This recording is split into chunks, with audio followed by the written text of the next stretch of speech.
നക്ഷത്രക്കാരെ ശനി തൊടില്ല. 2025 മാർച്ച് മുതൽ മാറ്റങ്ങളുടെ ഒരു സുവർണകാലം തന്നെയാണ് വരുന്നത്. രാവും പകലും മാറി മാറി വരുന്നത് പോലെ ഏഴര ശനിയും കണ്ടക ശനിയും മാറി മാറി വരുന്നു. ശനി നേരെയും വക്രഗതിയിലും സഞ്ചരിക്കുന്നു. 2.5 വർഷമാണ് ശനി ഒരു സ്ഥാനത്ത് നിൽക്കുന്നത്.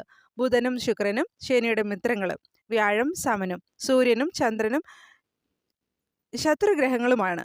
ഇവയിൽ ഓരോന്നിനോട് കൂടിയും ശനി ചേരുമ്പോൾ ഭിന്നമായ ഫലങ്ങളാണ് ലഭിക്കുക.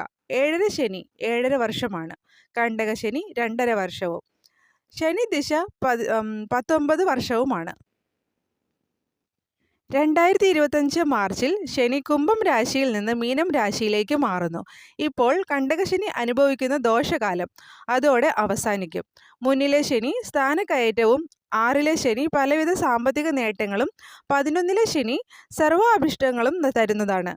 അതിനാൽ ദോഷം മാത്രം തരുന്ന ഗ്രഹമാണെന്ന് കരുതരുത്. 2025 മഹാശനിമാറ്റം അനുകൂലമാകുന്ന കുറച്ച് നക്ഷത്രക്കാരുണ്ട്. അവർ ഇവരാണ്: ഇടവം, അതായത് കാർത്തികയുടെ 1/4 ഭാഗം, രോഹിണി, മകയിരത്തിൻ്റെ അരഭാഗം. കണ്ടകശനി ഇവർക്ക് അവസാനിക്കുന്നു. 11-ലെ ശനി സാമ്പത്തിക നേട്ടം നൽകുന്നു. കർക്കിടകം, ഇതിൽ വരുന്ന നാളുകൾ പുണർദം 1/4 ഭാഗം, പൂയം, ആയില്യം. അഷ്ടമശനി അവസാനിക്കുന്നു. സമയദോഷം മാറുന്നു. ചിങ്ങം, മകം, പൂരം, ഉത്തരത്തിൻ്റെ 1/4 ഭാഗം. കണ്ടകശനി അവസാനിക്കുന്നു. സമയദോഷം മാറുന്നു.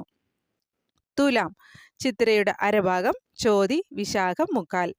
6-ലെ ശനി സാമ്പത്തിക നേട്ടം നൽകും. നല്ല സമയം ആരംഭിക്കുന്നു. വൃശ്ചികം, വിശാഖത്തിൻ്റെ 1/4 ഭാഗം, അനിഴം, തൃക്കേട്ട. കണ്ടകശനി അവസാനിക്കുന്നു. കുടുംബത്തിൽ സമാധാനം ലഭിക്കുന്നു. മകരം, ഉത്രാടം, തിരുവോണം, അവിട്ടത്തിൻ്റെ അരഭാഗം. 7.5 ശനി അവസാനിക്കുന്നു. സാമ്പത്തിക ബുദ്ധിമുട്ടുകൾക്ക് പരിഹാരം തന്നെ കിട്ടുന്നതാണ്. ഇവർക്കെല്ലാം ഇനി അങ്ങോട്ടേക്ക് മാർച്ച് മുതൽ വെച്ചടി കയറ്റം മാത്രമാണ്.